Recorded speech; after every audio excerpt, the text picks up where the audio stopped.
On June 21, 2026, one phone call ended an era in Milwaukee and detonated the entire Eastern Conference. Giannis Antetokounmpo, two-time MVP, NBA champion, the face of the Bucks for 13 years, was traded to the Miami Heat. And the more you look at this deal, the crazier it gets. Let's start with what actually happened. Miami sent Tyler Herro, Kel Elware, Jamie Jaquez Jr., rookie Kasparas Tsakoussionis, and a mountain of draft capital to Milwaukee, the number 13 pick in the 2026 draft, first-round picks in 2031 and 2033, a pick swap in 2030, and a second-rounder on top. In return, the Heat got Giannis, and Bobby Portis came with him.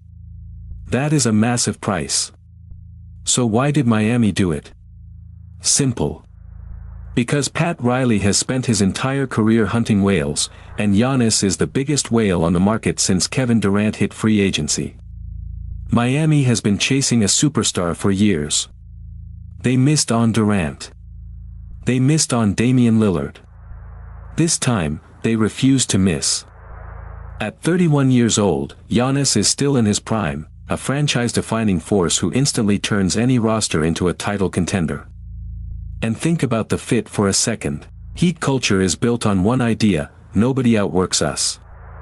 Now put the hardest-playing superstar of his generation inside that system. Giannis doesn't take possessions off. Miami doesn't take possessions off.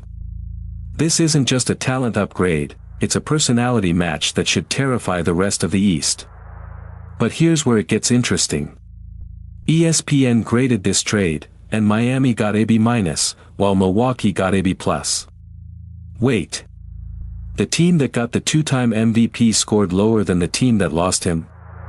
Let me explain, because the logic actually holds up. For Milwaukee, this was about facing reality.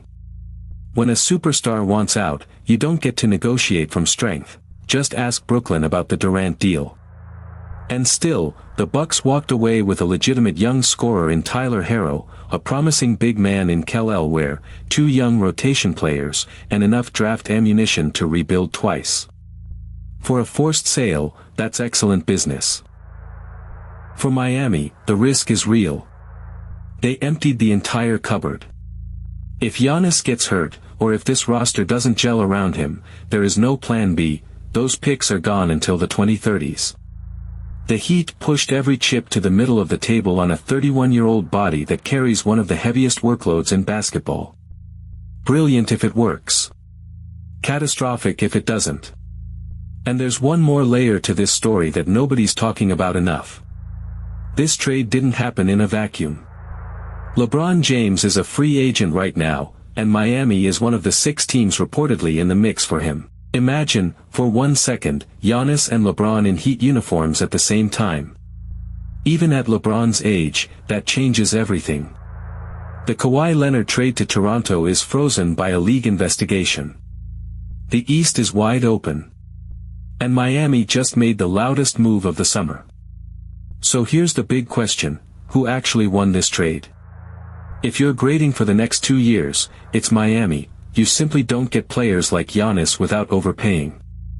If you're grading for the next 10, Milwaukee's haul of picks and young talent might age better than anyone expects.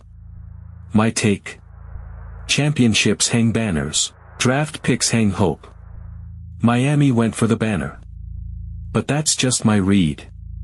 Drop yours in the comments. Did the Heat just win the East, or did they mortgage their entire future for a 2-year window?